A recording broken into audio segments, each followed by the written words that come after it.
Hi, I'm Joni Patry, and welcome to my YouTube channel. Well, today I want to start a very special series about secrets of the houses. And what you're going to find from this is some valuable tools and techniques to take away that when you're looking at a chart, you won't forget, because there's certain variables to certain houses that are so specific and you don't understand till you really understand how the houses work together in terms of their numbers and their relationship. But these meanings are what I want you to get out of this. But I want to inform everyone that there's a particular book I wrote a while back. I really do consider this my favorite book of all that I've written, and it's actually my third book. I wrote it quite some time ago. It's called Astrology, the Divine Order of the Universe.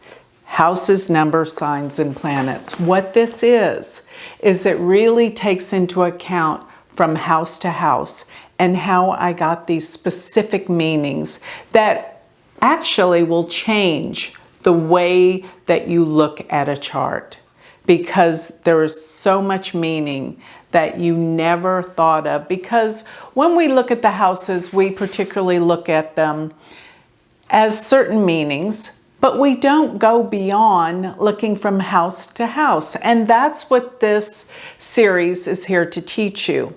Now, I do already have a series on this YouTube channel on each house, which are very descriptive and detailed. I made them years ago, but they're worth going back and taking a look at, because I went to great lengths to talk about each house in terms of the generalities of what it's known for. But here I'm going to talk about specifics that I didn't talk about in the previous series on all 12 houses. Now, houses are actually areas of life. So they're called the bhavas. The bhavas are the houses which represent the areas of our life that when the planets are placed there or transiting through, those areas of our life become relevant. They come into play during the times that if we do natally have planets there, or if planets are moving through there according to their transits. But the house I wanted to talk about today, the one that I feel like, well, all of the houses, in my opinion, they never get enough credit for what they're all about. Because in Vedic astrology, we're always looking at dasthanas, meaning the bad houses, or the trikonals, which are the good houses, or the kendras, which are the power houses. But let's just break it down to from house to house. And the house that I think doesn't get enough credit because it is so powerful is the fourth house. The fourth house, generally people always talk about the fourth house as the mother, the home. And most of all, what that all boils down to, what the fourth house is truly about, is our sense of security. Because all the things relative to the fourth house give us our sense of security, such as the mother, such as the place where we live, our home, such as our family.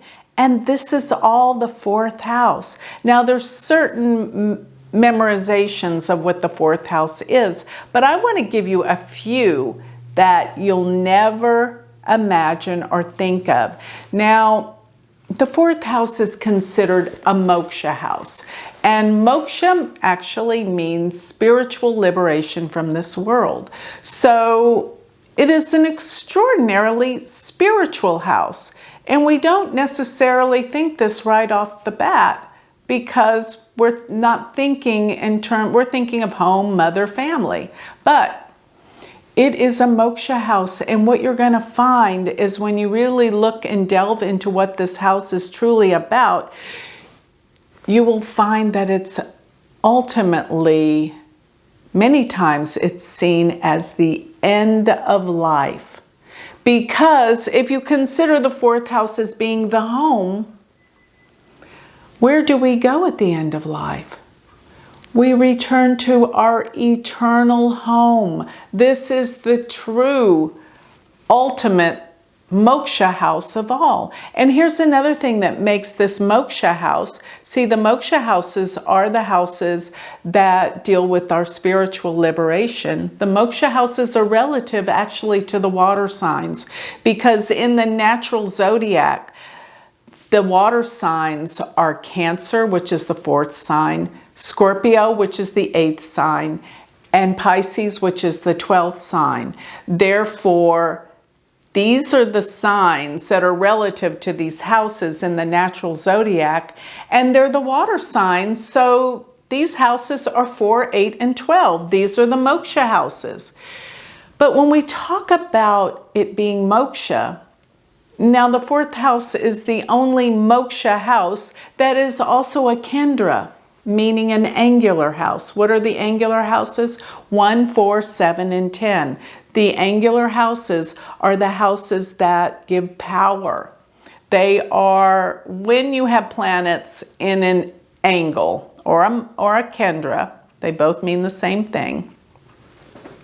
These planets have enormous power in your chart because these are the houses that give power.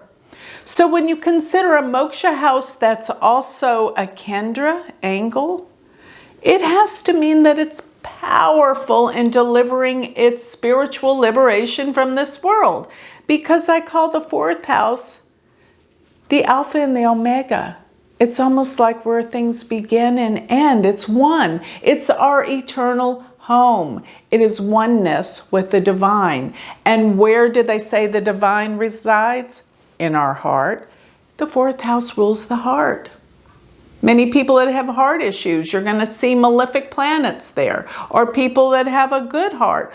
And when we talk about the heart, we talk about love as well. And people that die of a broken heart, it's relative to the 4th house, because the 4th house deals with what? Love and the heart. And this is where our eternal home is. They say that God resides in our heart. This is the 4th house. This is so beautiful. And when we talk, all the movies that have deep meaning refer to going home. I talk about this in my book, that, you know, even The Wizard of Oz, that movie, throughout the whole movie, most of you have probably seen it, Dorothy's always trying to return home. And she says there's no place like home. In the end of the movie, she wakes up and she is home. And she didn't realize she was there all the time. Because the people in this dream or this vision of looking for home were there in this dream and at the side of her bed. She was already home the whole time. That's the whole beauty of there's no place like home. We're always searching for that feeling of home, which gives us a feeling of security. And not only security, when we feel like we're at home and we have that love of home, this is where we're happiest. Did you know that the 4th house in Vedic astrology is considered the house of happiness? Because you can't be happy if you're not secure and you don't have that feeling of always yearning to be one with something. And that's a feeling of returning home. But let me give you some other variables about how this 4th house can deliver what it's all about and why I believe it deals with moksha. Well, when we consider the moon is relative to the 4th house. It picks up great strength by being in the 4th house. It's actually called a Karaka for the 4th house. And if you consider Cancer being the 4th sign, the moon rules Cancer, therefore it has this great affinity to the 4th house. So if the moon deals with this reflective power of the light of the sun, and we consider the fourth house as the heart, also the fifth house rules the heart as well. You wonder, how can both houses rule the heart? Well, I discovered that there's different chambers of the heart, one that puts blood out and one that receives blood. So therefore, since the moon is the reflective power of the heart, the fourth house is what receives the blood. But the fifth house, which is energetically connected to Leo, because Leo's the fifth sign, therefore the sun is reflected by the fifth house. And it also rules the heart. Then the fifth house is that part of the heart that pushes the blood out, because the sun puts out its light, but the moon receives it. So you see how there's this flow of love and this flow of energy and blood through the heart, through the fourth and the fifth house. But aside from that, and that's a huge big deal to consider how the fourth house is, I want to take you down the road of how to look at from house to house, because that's what I think is very special about this class and about my book, which is The Divine Order of the Universe, talking about from house to house and how each number has an effect, the number of the houses. So if you consider the second house to any house will always be the house that you receive from that house, receive income, money, things from the house before, because the second house is money. So if you consider the second house from the fourth, if the fourth house is the mother, the home, the family, and also our real estate, that's what it is, then you'll find that the second house to that will give money from the fourth house. So the fifth house is money you may receive from the mother. But the fourth house is the second house from the third house. Remember, you're always going to be counting these houses as starting with that house as one. So if you start from the third house, 1, 2, the fourth house is the second from the third, which means this is the house that can give you money through what? Brothers and sisters. Or through third house variables, such as writing, such as communications, such as education. And maybe that is why the fourth house in Vedic astrology is looked at the house of degrees, such as masters or doctorates. It's a house where you get degrees. And another thing is, it's people who are really good with taking tests, being able to memorize. When you have a moon in the fourth house, you can have an incredible memory. You can take tests. You don't need to study so much. You can recall so much easier, because this is the house that is the second from the third, which means gifts and money that are received from the third house, which deals with siblings, which deals with school education and your communication skills, such as possibly writing a book or something of that nature, money received from that. So another thing is, the fourth house is the seventh house from the 10th. So the fourth house can give you some incredible information as to what business partnerships will do for you, because it's the 7th from the 10th, and your 10th house is talking about your career, business. So 7th from that is partnerships, and this can be how partnerships will work for you in business, depending on which planets are there. Also, don't forget, eventually you'll be looking at the ruler of each house placed in another house. It brings the energy from one house to another. And I also talk about this in great detail in my book on astrology, The Divine Order of the Universe. So next I want to talk about how the fourth house can be the death of the father. And I have seen this many times. As a matter of fact,